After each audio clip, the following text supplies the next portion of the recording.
Welcome back to Kiefer's Fireside. Today I'm joined by Mehran Ramsey.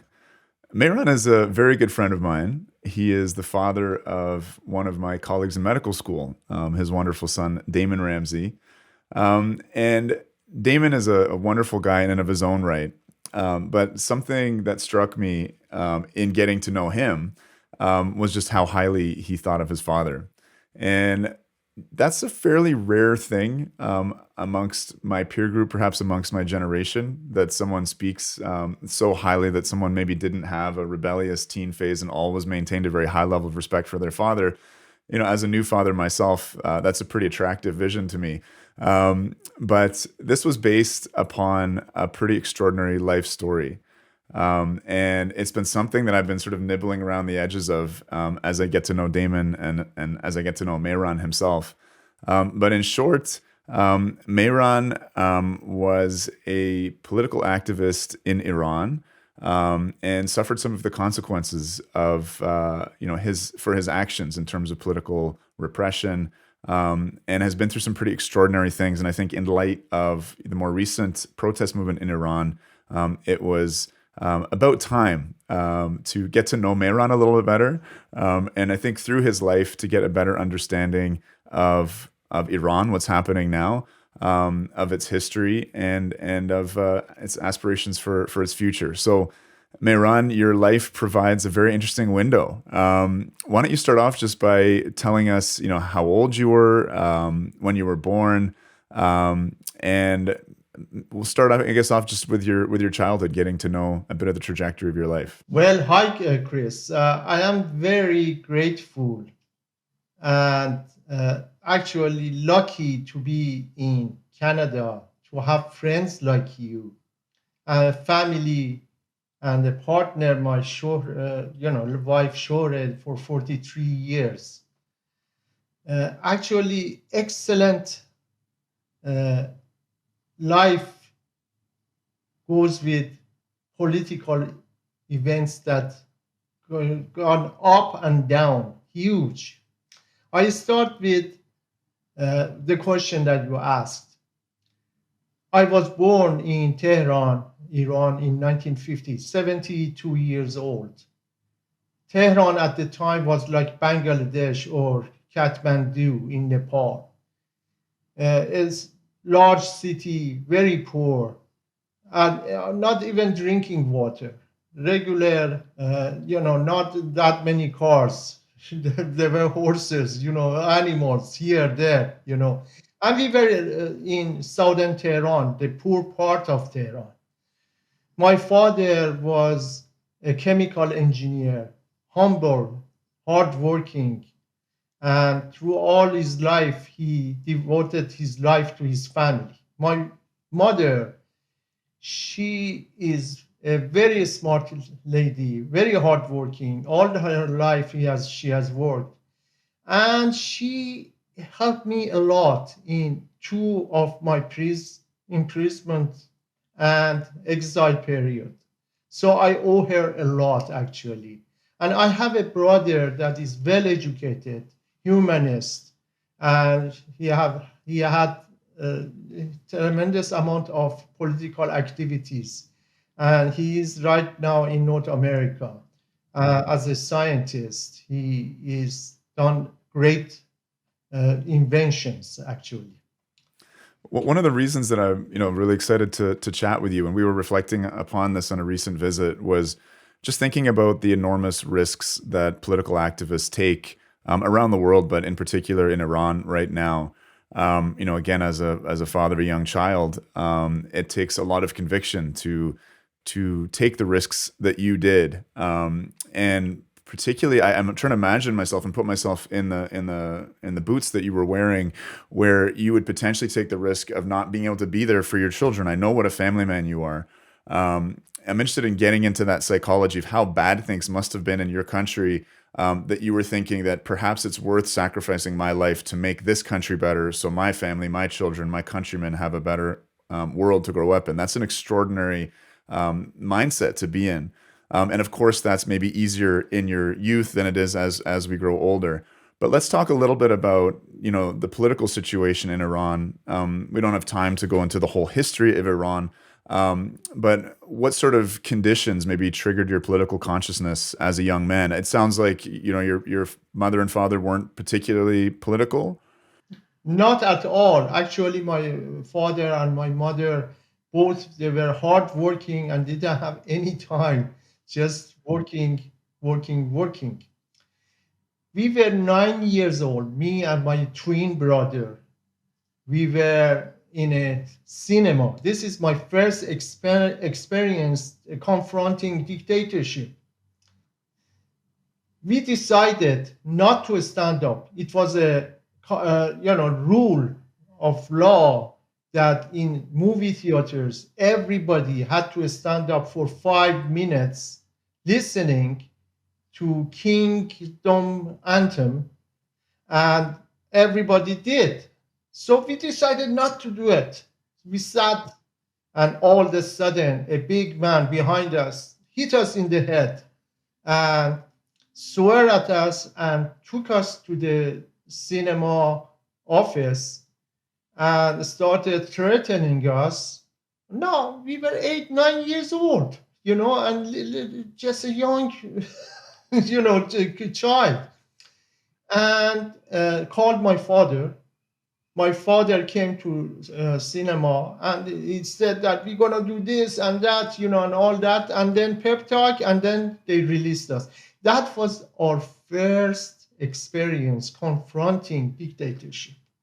And I never forget that, actually. In 1953, in Iran, there was a coup d'etat against democratically elected government of Mossadegh. It was set up by CIA and British, and they called it Ajax. What they did, they brought him down because he wanted to nationalize oil company.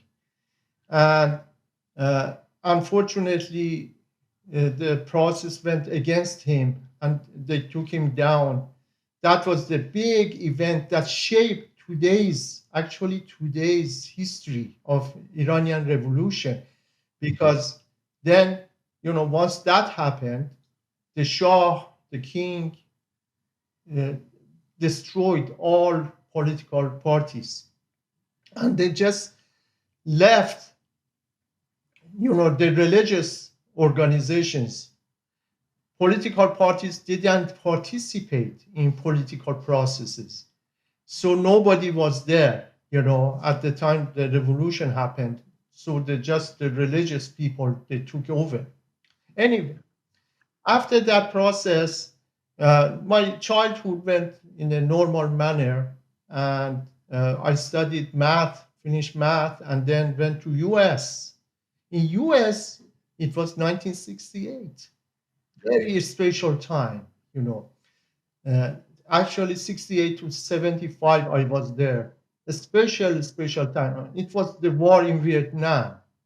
It was so disturbing for the people. Their child, they would go to war without knowing why, and they would come back in body bags. We participated in anti-war movements big time. Over there, I studied Iranian history, world history. I got to know what has happened in South American countries and the same dictatorships. And we got really politicized. And we were member of Iranian students, actively involved in anti-monarch activities in US. Hmm. So And you'd say your sort of political formation was mostly in the U.S. then, in terms of at least your radicalization, or yes, putting I guess an ideology to those childhood experiences and youth experiences of repression under the Shah's dictatorship. Is that well, is that yeah, accurate? it helped. It helped a lot. I mean, as a young person, you remember what, standing up in the movie theater for 5 minutes every time they are showing, to show your respect. So yes, we got radicalized because of the environment that we were in, and big time. An anti-war movement in Berkeley, California, so important in radicalization process. And did you went to America? Was it under like a scholarship from the Iranian government, or was it It what was was the under, circumstances? yeah, it was under, they would pay us $200, and I was working all the way in U.S. as, boss boy, waiter, as a gas station attendant, and later on as assembly worker in Silicon Valley for Fairchild Semiconductor. Yeah, they paid $200 a month, but it was not that much at the time. I got my degree in engineering, BS degree, and systems engineering. I got my master's degree. So I thought that, okay, now this is the time I owe my country. I have to go back. A lot of people didn't go back. I, I said, I have to go back and pay my dues to these people. And at this time, is Silicon Valley starting to be? I mean, this is, I guess, a time when some of the big, founders of the massive companies we know of today. Exactly, Were you exactly. rubbing shoulders with these folks at all, or were you a little Well, too early for that? I Or mean, oh yes, absolutely. They were, we were in San Jose State University. That's the center of Silicon Valley. And there were a whole bunch of these guys, and they were hippie movements there. At the time in the 60s, 70s. We were in Monterey Peninsula College. That's Carmel. Carmel Valley, and then Big Sur. There were hills, and the hippies, they were there, and those guys, Silicon Valley people, there were some of them there. I mean, I didn't know them personally, but they were there. They so were did you belong. ever have long hair, Roman Oh, beads, and big sandals? time, Or yeah, big yeah. time, big time. Beard and long hair, and very. We were, of course, not hippie. We were political, progressive. But there were lots of demonstrations in Berkeley. I remember Ronald Reagan. He was the governor of California and the head of our university.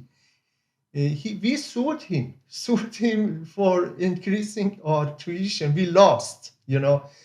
But San Francisco, he would come, and thousands of people demonstrate against him for the war.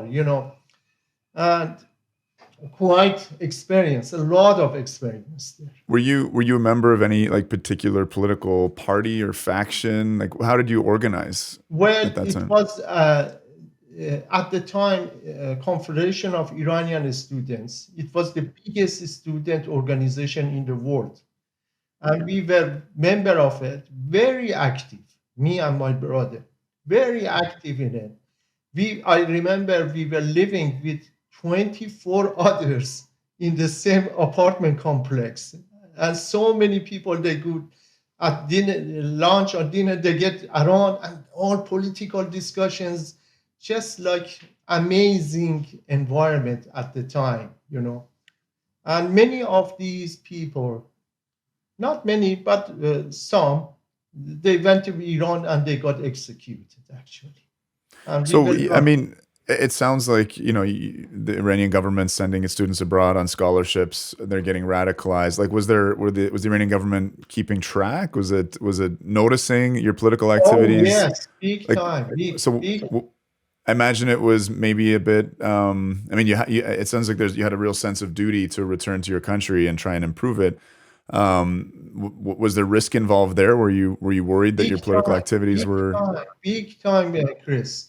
Everybody that would go to Iran, they would get, interrogated by Savak. That was the police, the security police in Iran. And once I finished my school, I said, okay, it's time to go back.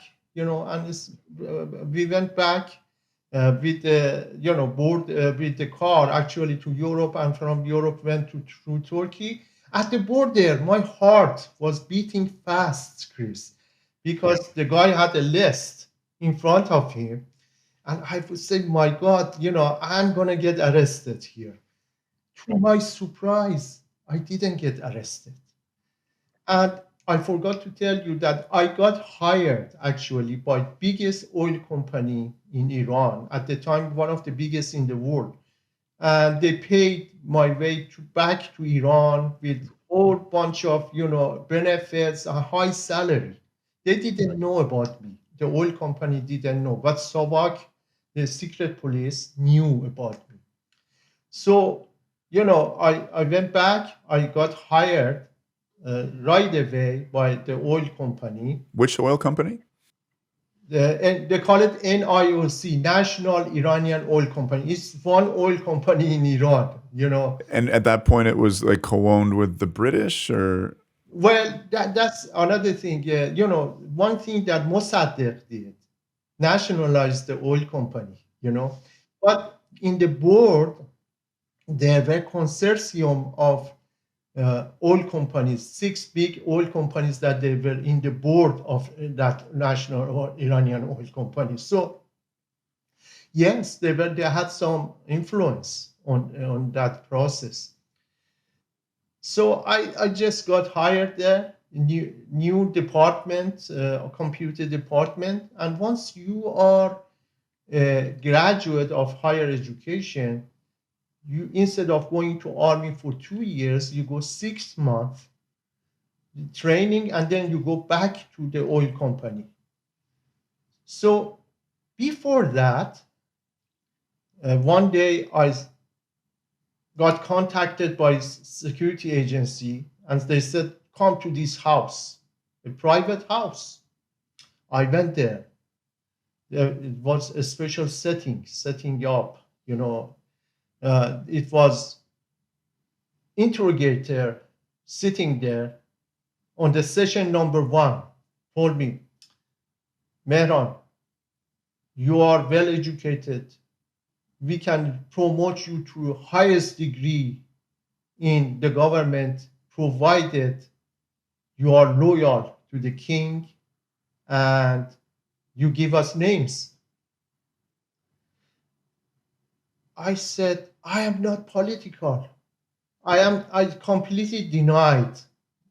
And he said, we're gonna harm you big time if you don't cooperate. I said, no, I'm not political.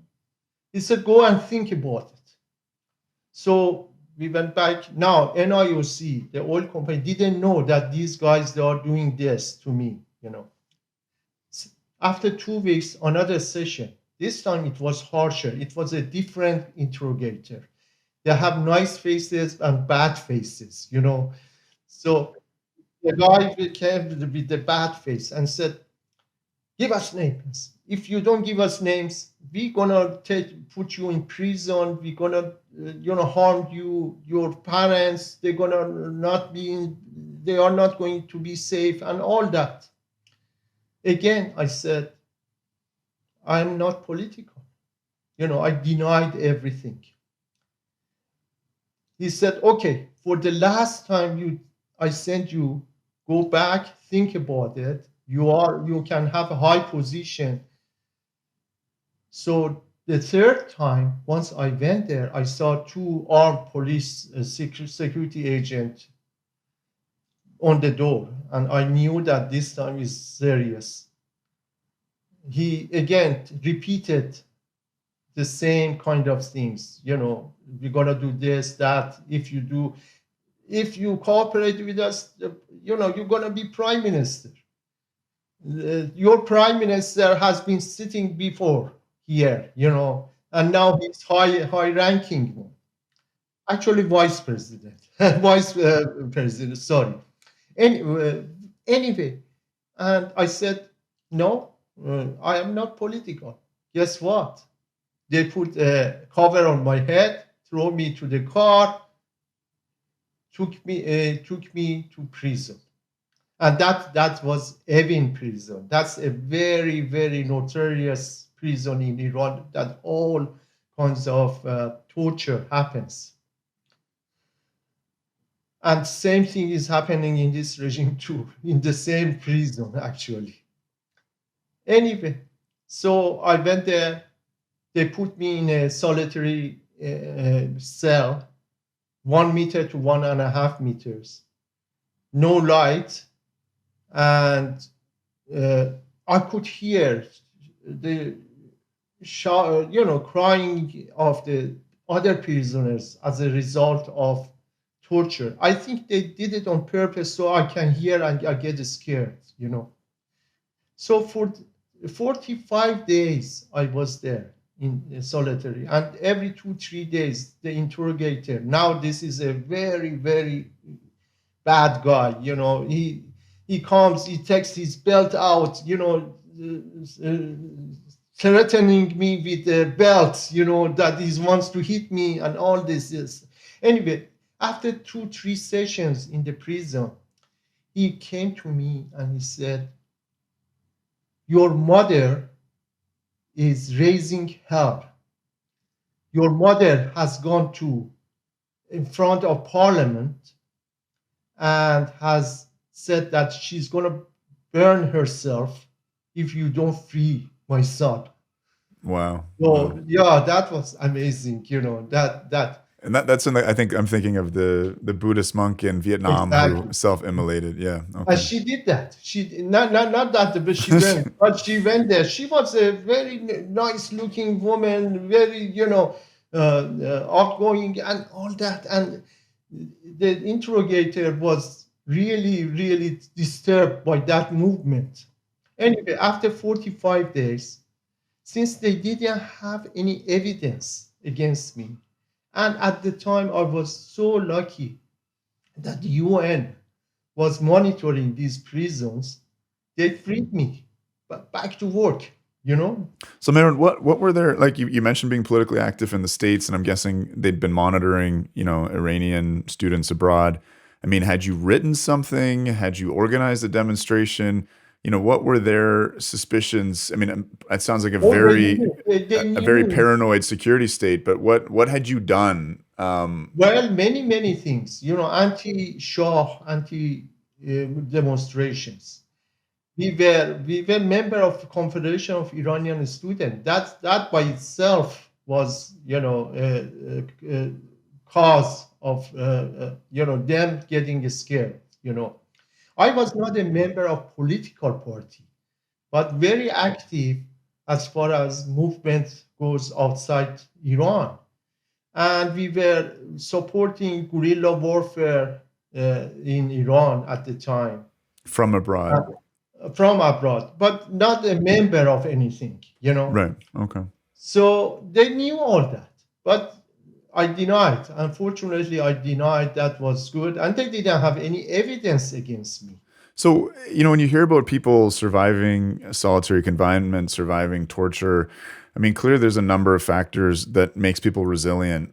Some people are driven completely insane by it, and crack or break quite easily. Some people are able to withstand it. I think part of that is disposition. Sometimes clearly there's training involved. I mean, the military will train, its operatives in, I'm forgetting the name for this, but in, counter interrogation, essentially, how not to break or et cetera. I mean, it doesn't sound like you had any training in this. Well, we didn't have training, but at the time, if you remember, there was South American guerrilla warfare. Lots of it. The Che Guevara, Cuban, and I remember we would exercise that if they catch us, we do this all the time, so that we can hold for so many hours. You're talking about stress. You're talking about the stress positions used in torture. Yeah. We did a lot of these kind of exercises. I'll tell you later on, that what happened. But we did sort of these kind of things. But still, I was not radicalized yet. to the like the compare to Iranian level Okay. inside Okay. Iran. Because again, you left just after high school. Is that correct? You were still a pretty young man when Yes, you left. Okay. And now, just give me your age now that you're back in Iran working for the oil company. I was 27 at the time. 27. So after interrogation of Savak, they released me.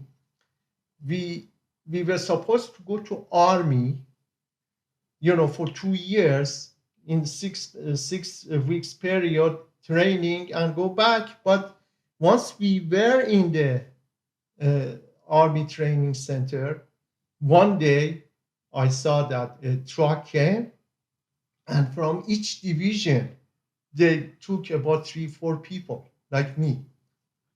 They put us in the car and exiled us to different location in Iran. I was lucky to be in northeastern Iran in a big army garrison. They took us there, and we were supposed to be officers because we were high educated people. They took our ranks away.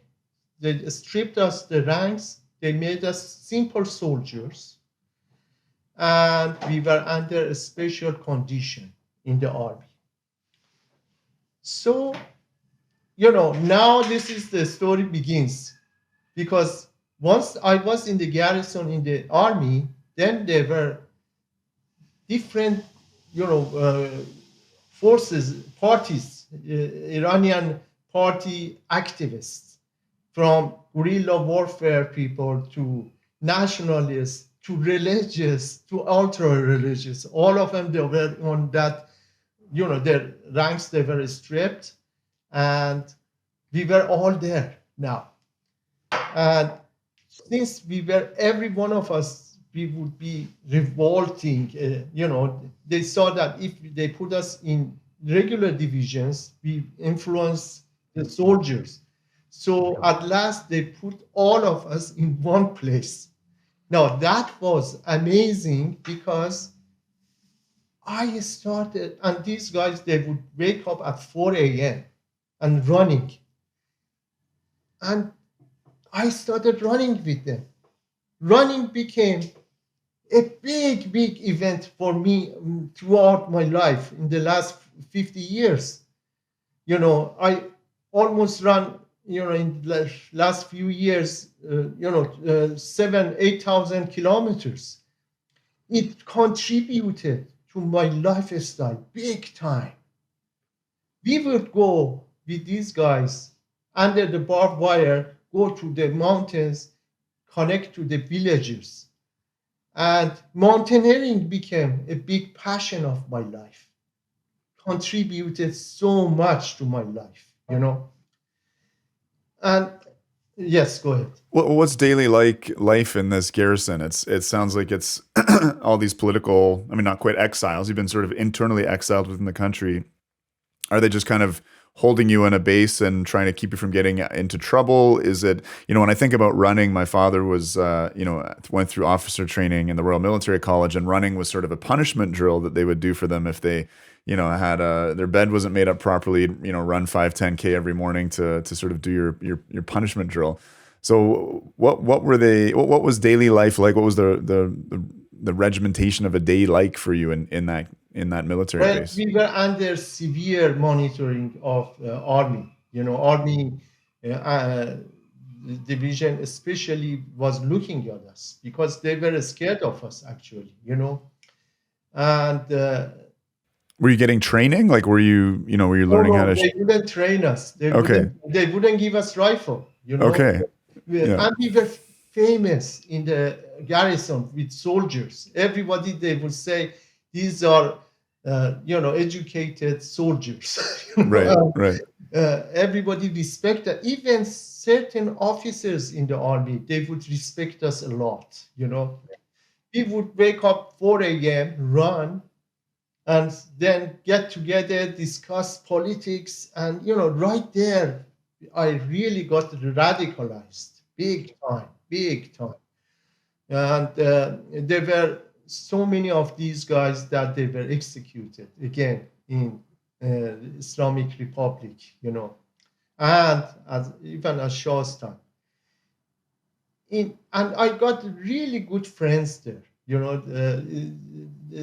and different kind of ideologies, Islamic, Marxist, socialist, nationalist, all kinds. And at one point, it was interesting. Now Iranian Revolution is getting close.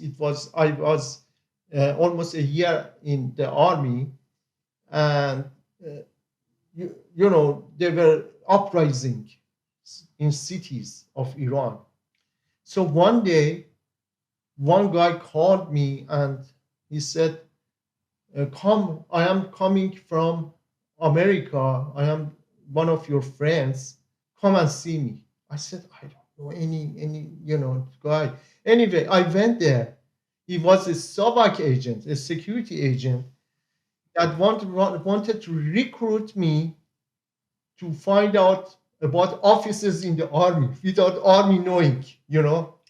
So I went there, and he again started, saying that if you cooperate this, cooperate that, if you don't this and that.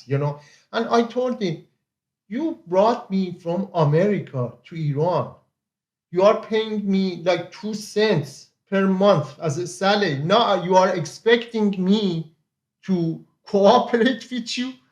Anyway, I went to Garrison. I sat down with all our political friends, and I said, "This is the situation." They said, "Don't pay attention. Just don't talk even to the guy." Anyway, that passed, and at this time, I got married with my dear wife. You know, Hmm. uh, How did just you meet her? well, she is my far cousin, and from day one she was with me in all my events. She supported me fully in every regard. So I am very lucky to have her. Actually, we got married 5 days or 10 days. I got from the army, went to married her and came back. And she would come every 2 months there, and we would go to mountains with our comrades. And she radicalized. She was not political at the beginning, but started to get radicalized. And just, Mehran, give me a sense again of what's going on in the country right now. We talked a little bit about that one vignette of the movie theater, but I mean, to motivate an uprising against a dictatorship, you have to have something pretty bad going on. Was it just extreme poverty? Was it maldistribution of resources? What was Okay, driving the I rebellion tell, in I Iran? tell you, now this is the part that I'm going to discuss it with you. Iran is a very rich country, but elite always had the upper hand and had the most of the resources in their hand. So in the 1960s, oil prices went up, and the government got exposed, the Shah's government got exposed to multinationals and all that. And that needed workers, in the cities. Iran was mainly a peasant country. So they did reforms. They did reforms. They needed the workers. Now, millions of peasants from all over Iran went to few big cities around in ghettos. And these millions, they didn't have any education, no job opportunity, and they would see that Mercedes Benz with this such fancy people, and these guys they don't have anything. So what it is, I tell you what it is. I never forget in early 70s, two senators from America went to Iran, and in Harper magazine, Harper was a kind of intellectual magazine. They wrote down a report that once you go from northern Tehran to southern Tehran, you pass centuries. It means that in northern Tehran was where everything castles, IBM mainframe, this, that. And in southern Tehran, very basic ghettos and, millions of people. So this was the cause. There was growth, but lopsided growth. Extreme It, inequality. yeah, it extreme inequality, and the social organizations, the social security, all these, they were in a mess, and there were few elite that they had everything, and millions they didn't have anything. And then there was dictatorship, of course, to keep this going, and that was the main cause of revolution. Now, during this Shah's time, 25 years, because of dictatorship, Shah destroyed every political party. But then the religious organizations, they had their own channels, and Shah didn't touch those up to the farthest point of villages in Iran. So they had a system of communication. So when you say channel, you mean radio channels, or No. Channel, I mean, there is a center of Vatican, okay, and then they send their priests all over the place, So there are channels there, communication through these imams and yeah. imams, the mullahs. They communicated through all these to the villages. Okay. So they had this. That's the only political organization that left after the Shah, did all that brutal. And were these political organizations? I'm thinking of groups like Hezbollah in Lebanon, which runs kind of a parallel social welfare state, and I think gained a lot of their popularity and loyalty of the population from running social programs. Were the Islamists in Iran doing such things, or was it purely just religious instruction? And no, it wasn't. They were not doing it, but they were the only one that they had the connection. Nothing like, and the part of most of the Islamists, they were loyal to the king, and they would, as opium. Opium of the people. Religion is opium, They used it to deceive people. Now, once the revolution happened, only the Islamists had the organization, no other organization. And why were the Islamists upset with the Shah then? Why did they decide to revolt as well? Well, basically because Shah was accepting industrializing the country.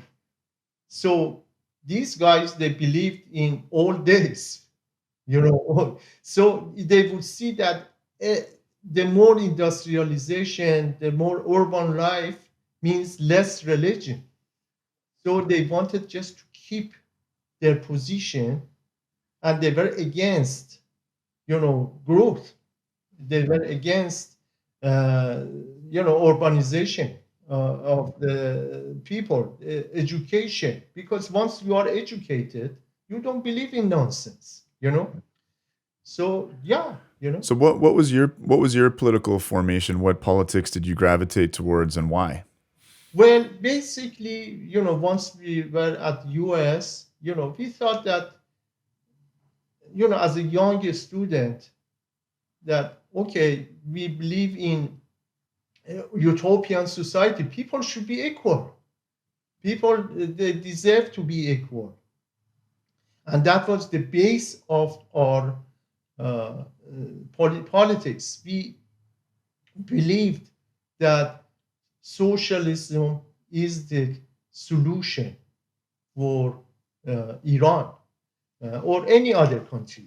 And actually. what was your model that you were? Was it the Cuban Revolution that you were inspired by in Very particular? much Was it so. the Very Soviet much. Union? I mean, what there's Not examples at Soviet, that point. You know, there wasn't just not theory at that Soviet point. Union. Yes, at that point there were, you know, it was a very different political landscape, obviously. So I mean, we went through many different layers.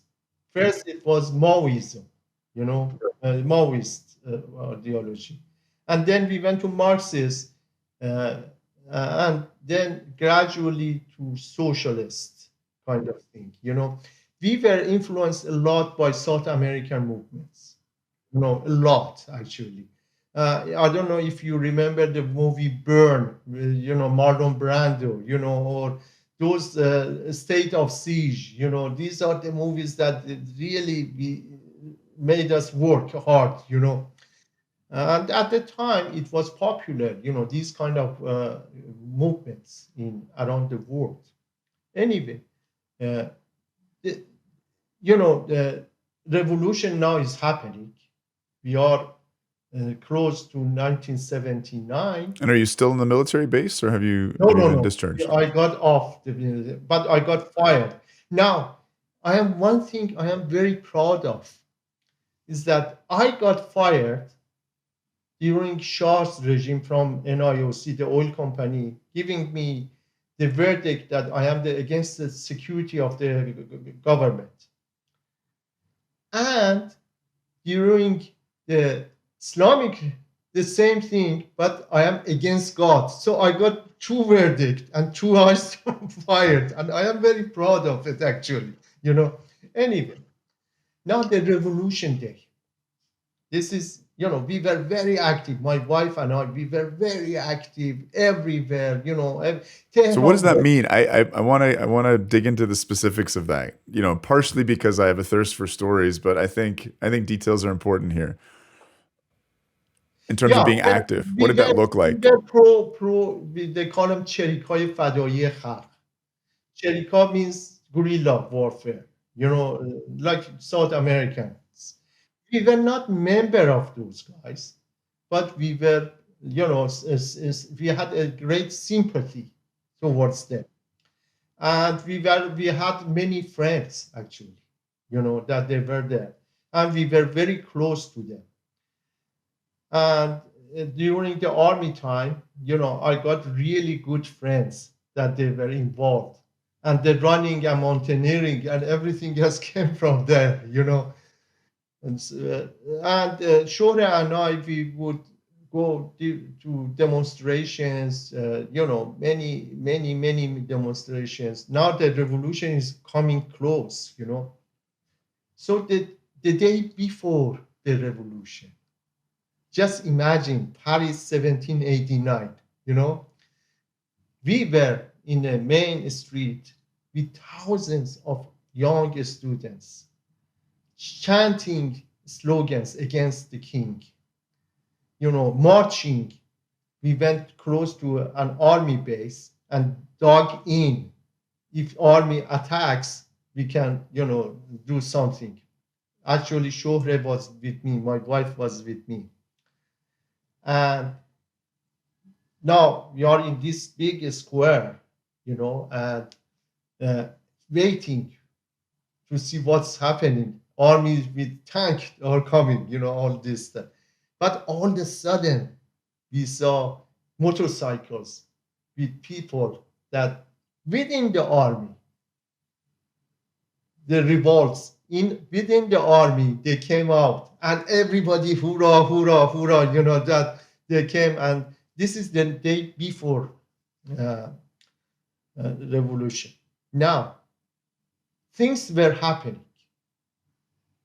Once the governments and mostly, America and everybody else saw this big movement of radical students going through streets and, giving these kind of slogans, they sent their top four-star general. His name was Heuser. He was the head of NATO to Iran, and he asked all the commanders of the army. They said that army should not do anything. against the revolutionaries. Why they did that? Because they knew that if army get involved, the left is going to get, radicalized, and there is a danger. So with the Islamists, they talked it over, and they said Islamists is much better than left.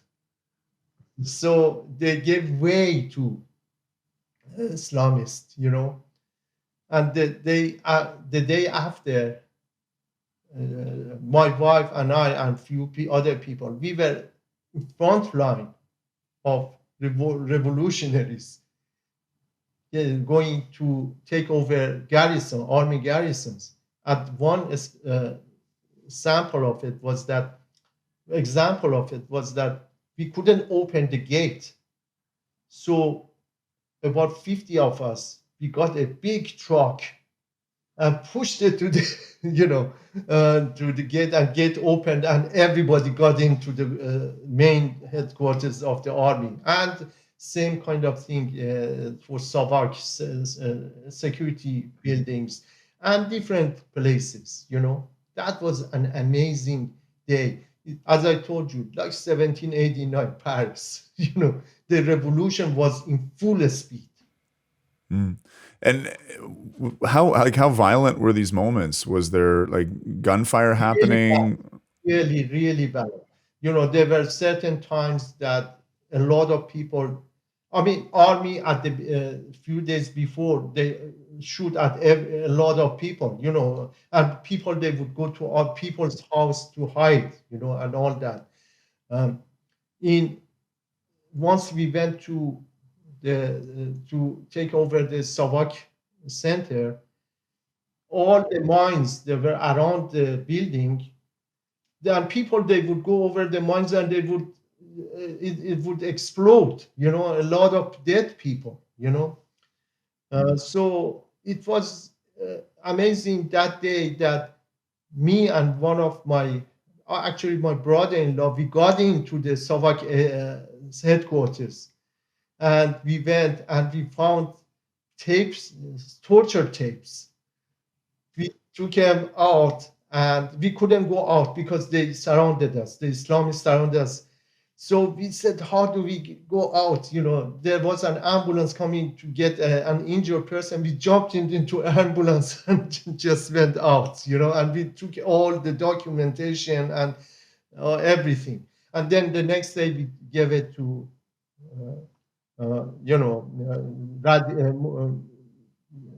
guerrilla war people.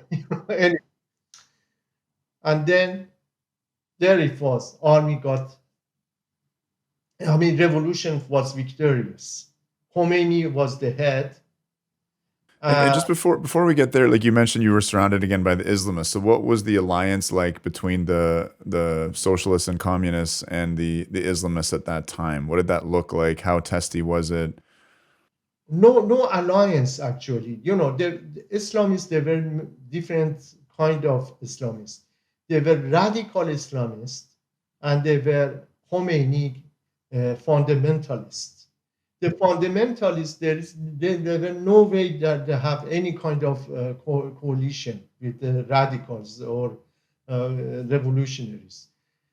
But there were part of them that they were progressive, and they would, there were three main divisions. There was Cherikai Fadai, that's the guerrilla warfare, and the Mujahideen, and a certain part of mullahs that they were very progressive. They were together.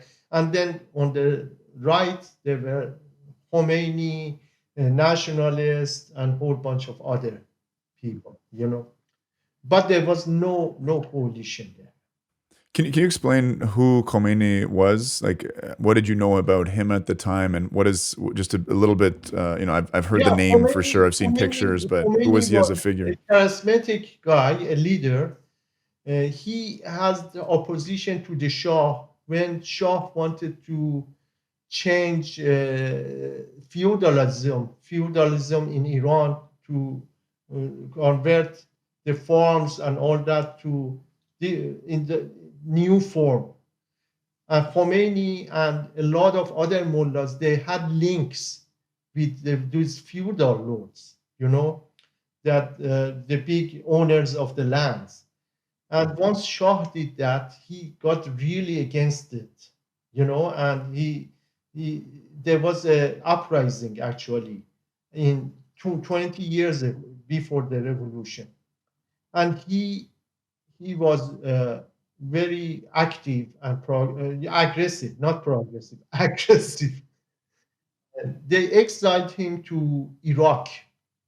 So for as a religious leader, he stayed in Iraq for 25 years. And once, uh, the revolution got close, he came back from Paris to Tehran. He was a fundamentalist, religious person.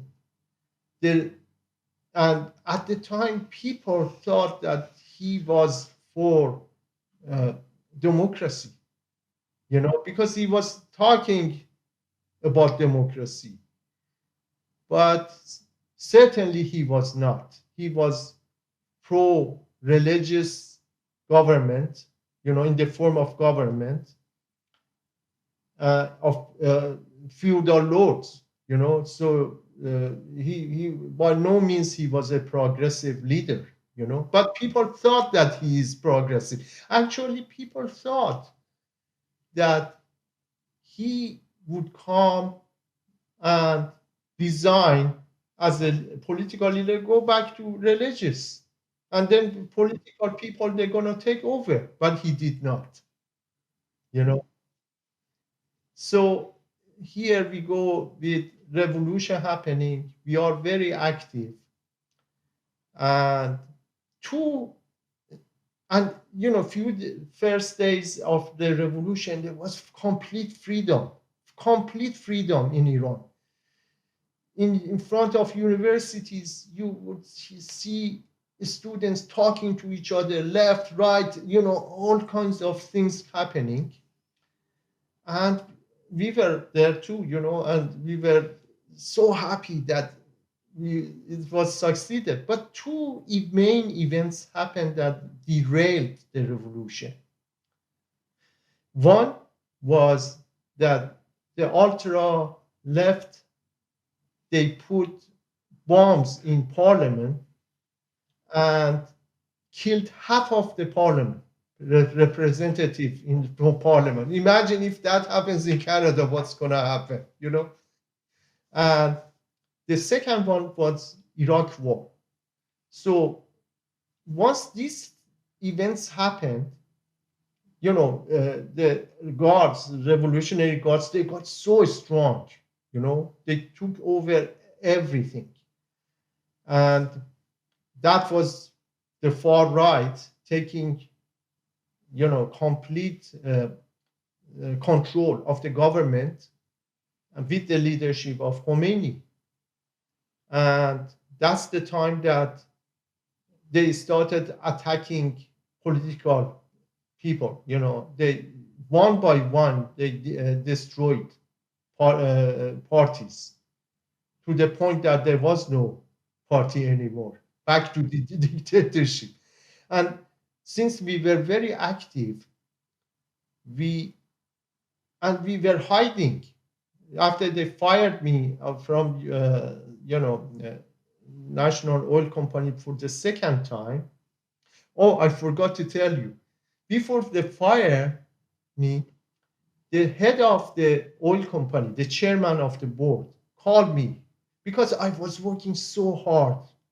12, around the hours, 12 hours per day, working, converting computer programs to Farsi. Americans left, they took all the documentation, so nobody knew what's happening. We tried to bring it back to life, and we had so much energy.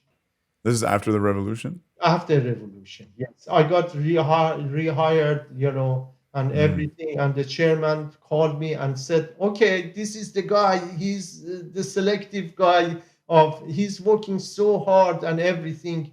He didn't know my political tendencies, but they gave me the employee of the year, all these kind of things. And 2 weeks after that, they called me again. I saw that two Revolutionary Guard and a mullah reading Quran, the religious book, and they said, "You are against the God," and they fired me again. anyway, that was it. So once I saw that, I knew that I am in big trouble. Once they said you are against the religions of the God, it means that you are done. You are in big trouble. So there was a small opportunity for me to hide. And I remember Shore and we would go house to house every 2, 3 days. Not only us, many others, because city was under siege. They were capturing people. They were torturing. It was terrible. So this was basically a purge. Like there was this kind of A loose. big purge. A Yeah. big And purge. this happened how soon after the revolution? You had a period, you said, where there was this sense of Yeah, it liberty and happened freedom. in 79 and 1983 it started. You know, So there's a 4-year period where 4 years. things are. And Yeah. what were those 4 years like? As I told you, it was amazing. It was all, you would go to university, you would see books, Marxism, socialism, nationalism. Everybody was discussing. It was just like heaven. And when was the when the students occupied the U.S. embassy? Was that right after the revolution? No, not right after. This is after, the bombing the parliament. Okay, and the parliament was bombed how soon after the revolution? Sorry, I'm just trying to get my time frame Two, correct. two, two, or 2, 3 years after. Okay, I got you. You know. I got you. Okay. So we were hiding, from one place to another, and I saw, okay, now I'm in big danger. I'm sure it was very active too. I said, okay, it's time to go. So I started going, planning for the escape, big escape. These are like movies, movie times, that you go see movies, Anyway, there was a smuggling gang that they said they're gonna take me through the mountains. So I went to northwest Iran, and there was a village there. The village was, at night time, they would take you with horses close to the border. Now, they had a system of communication. Little kids, like 11, 12 years old, every 2 kilometers, they would guard the way to border. And their faces, they were all cold, darkened. So they wouldn't be recognized. With the whistling, they would give signs to each other. So the smugglers, they would pass, and they knew when the guards, border guards, they are, going for lunch or whatever, and then they would pass. So I was with a load of chewing gum that being, smuggled on top of the century in a horse, going to the mountain. It was amazing. So once I passed that borderline, and my smuggler didn't know how to talk Farsi. He was Kurdish, Turk.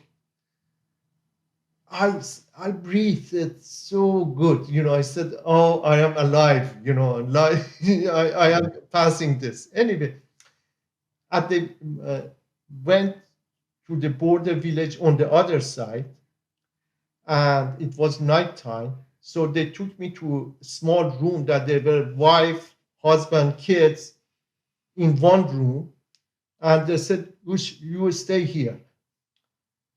And then I said, okay, I have to pee. I cannot, pee here.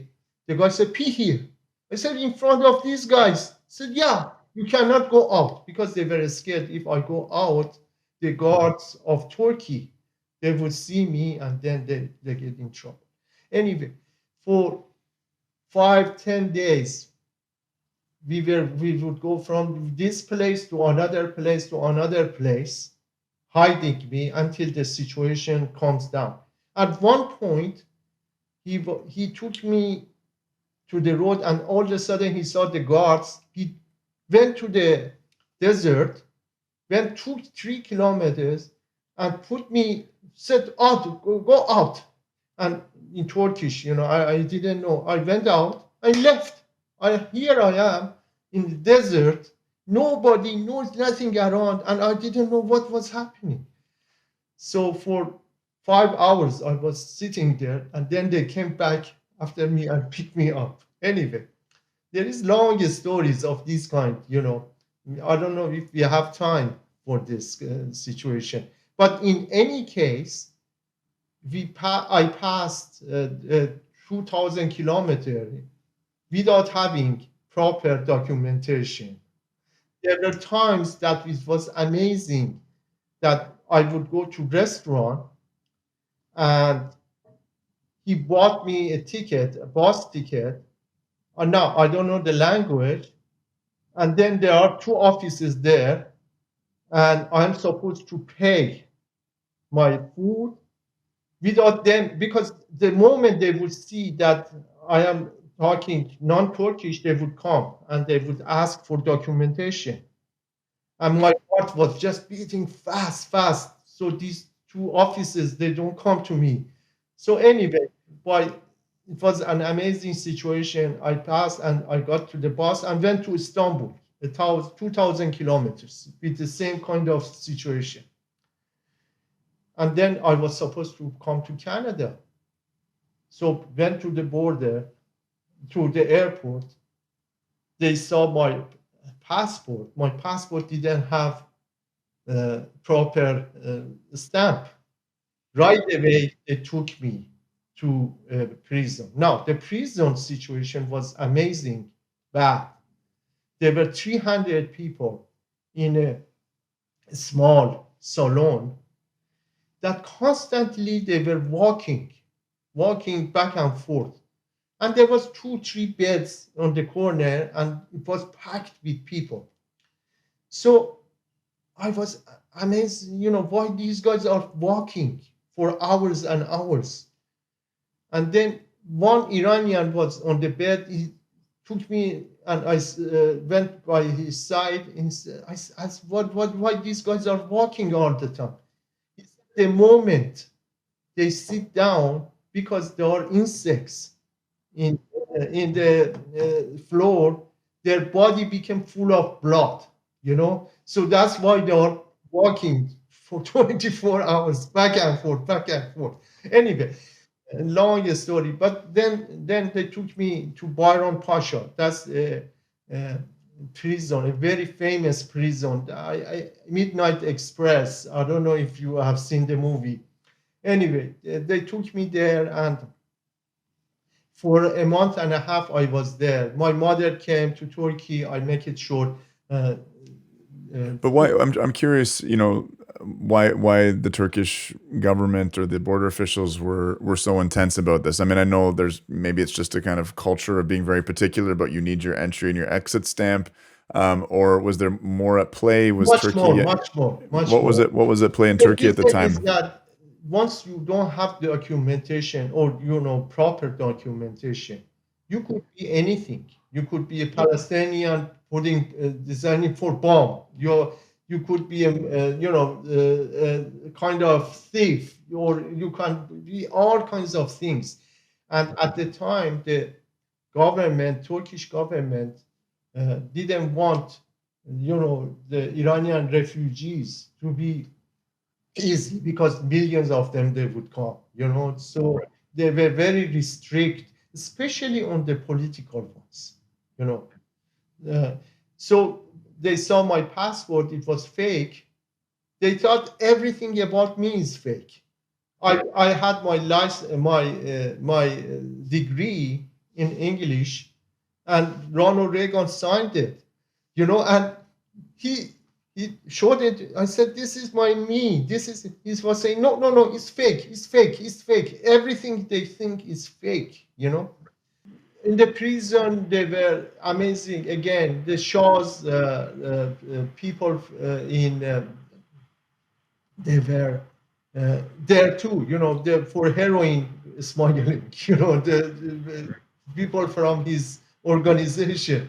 Then there were leftists, there's nationalists, all kinds of people again too in that prison. It's an international prison, mostly because of drug trafficking. But anyway, I make it short.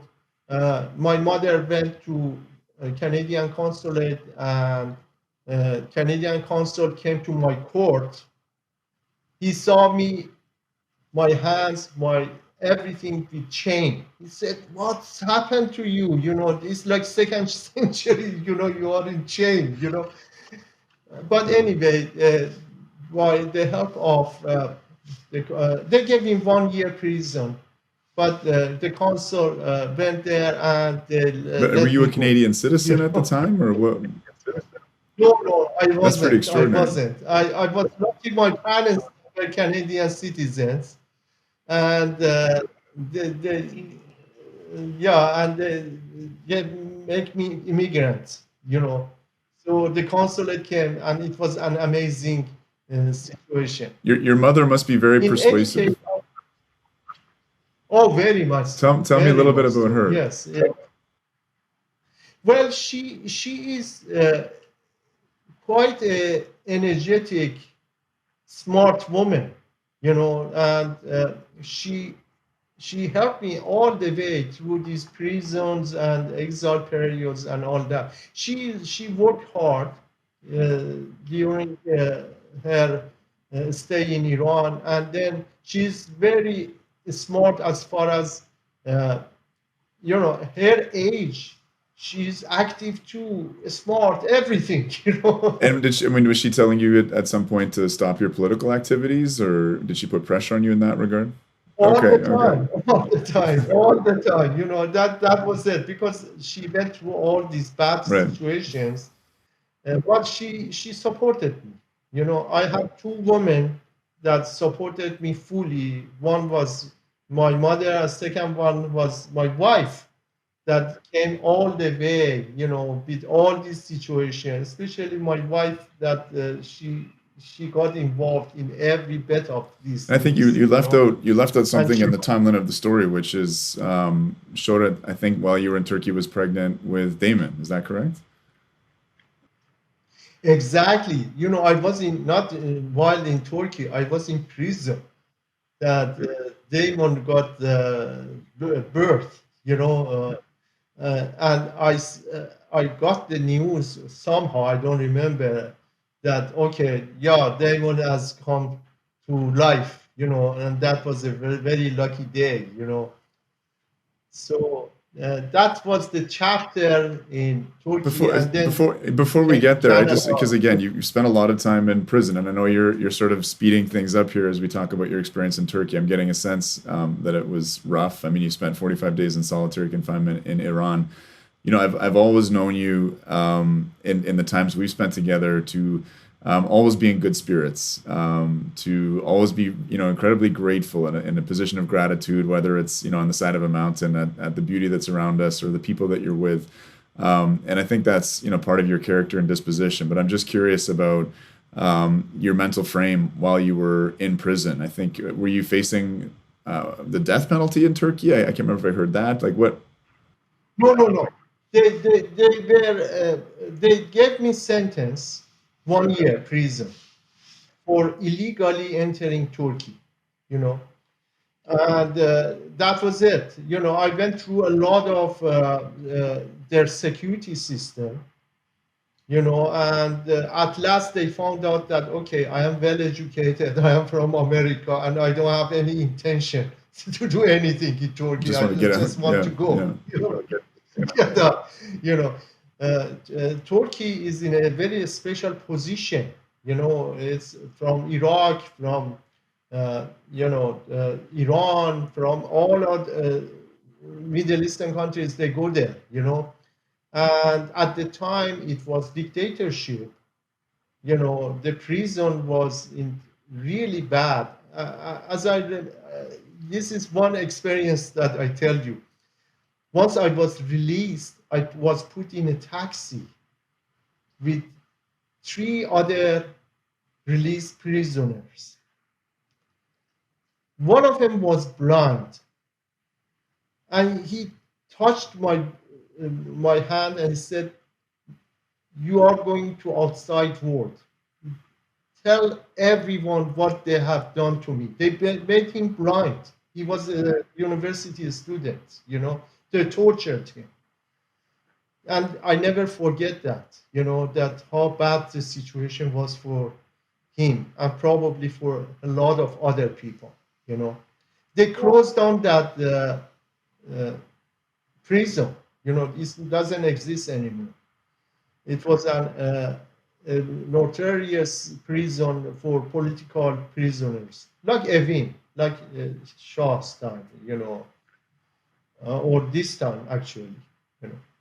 So once I came to Canada, a new chapter started. I had Damon, Shore, Jasmine, and my parents there. I started very simple work. I was working in fast food as a fast food worker, but then studied very hard at the college and learned the new technology, the new PC, computer, and then with the help of my wife, established a very successful company. That small but successful, and we managed to, do a lot of computer work all over Vancouver and actually New York, everywhere. We were doing data repair. Very successful at the end.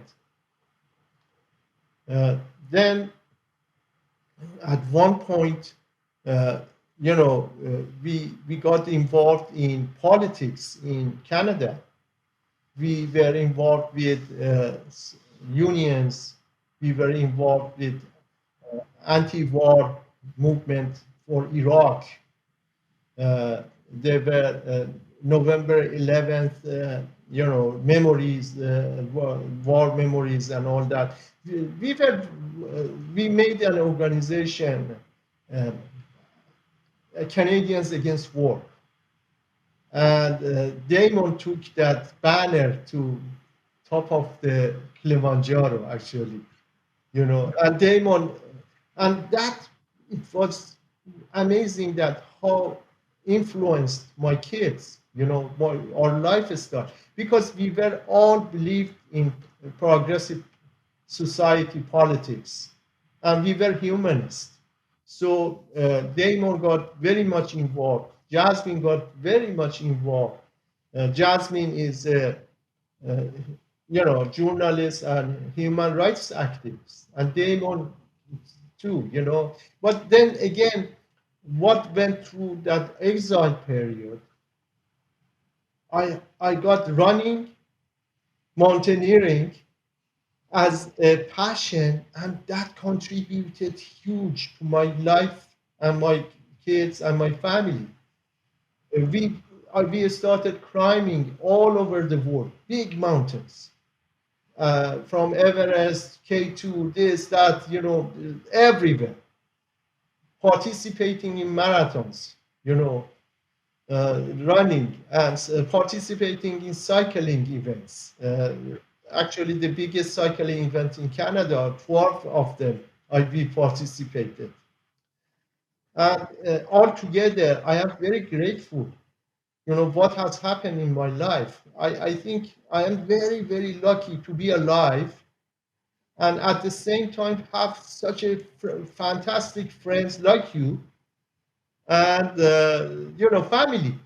It's just amazing. It's even though we went through harsh periods of time, but altogether, it's just fantastic life, in my opinion. Why don't we close off, I guess, just with your thoughts on what's happening in Iran right now? Oh yes, yes. Well, this is again, we are very active right now. Once again, 1979 revolution. Now in 2023, same kind of revolution, but this time a different kind of people involved. The young people, so-called young people. These people, these are the ones that I consider it civil rights movement. They want their rights. Women, they want to be able to work, to have equal rights, to be able to dance, sing. These are basic human situation. And of course, in Iran, there is Kurdistan and Sistan. There are organized parties there, that they have been working all the 100 years, and they have by organization, they do uprising. But in Tehran, there is no such organization.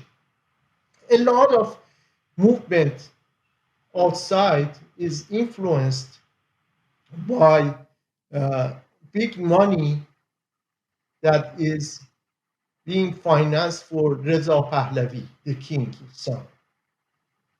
So that's the situation. We didn't know what Khomeini was, but we voted for him, and there were 98% of people voted for Khomeini at the time.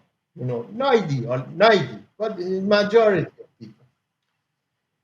Now, these monarchists in outside uh, Iran, with supporting big money, they are trying to get leadership of the movement again. Now, this could happen again. That's a mistake in 1979. That one person comes and takes power, like Khomeini, like the king, and same kind of dictatorship happening to Iran for the third time. So that worries me. That again, we don't have political organization. We have big money supporting the king, and no organization inside Iran.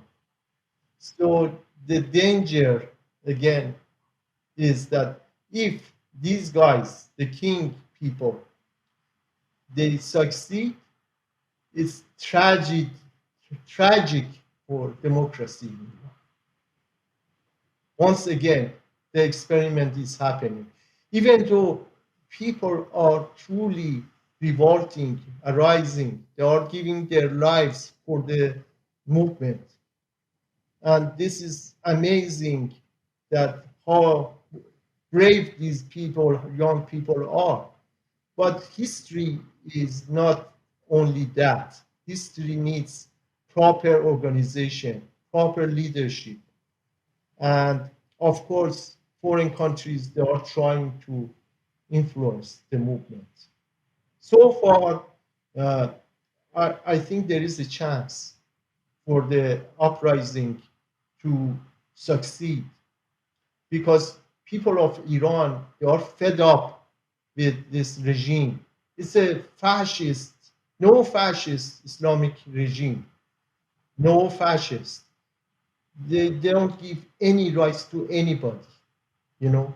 They themselves, there is corruption, full corruption in the government. And of course, they do all that by religious slogans that people, if you don't listen to them, you are against God. And this is the sad thing, that is Well, we happening know in where you Iran. stand, Mehran, both against the Shah and against God. So Yes, they are true. That's true about me. For I hope for the third time, you and I, Chris, maybe after success of the revolution, we can go to Iran, have a tour of Tehran, and probably go to Damavan. That's the highest point in Iran, you know. And I it's a invite you. date when it's feasible for you to go back. I'll be at your side, Mehran. Well, Mehran, thank you so much for taking the time today. It's great to have this opportunity to sit down and get more than just the little snippets. Although I'm sure there's a lot more that we could have dug into, and maybe we'll get to again in the future. Um, but yeah, thanks again for sharing these stories. I know they're valuable to me, and I think also you said that you're not a writer, so I was like, well, by any means necessary, we have to get some of this on the record. So I'm glad we had the chance. Thank you, Okay, Chris. Mehran. Take care.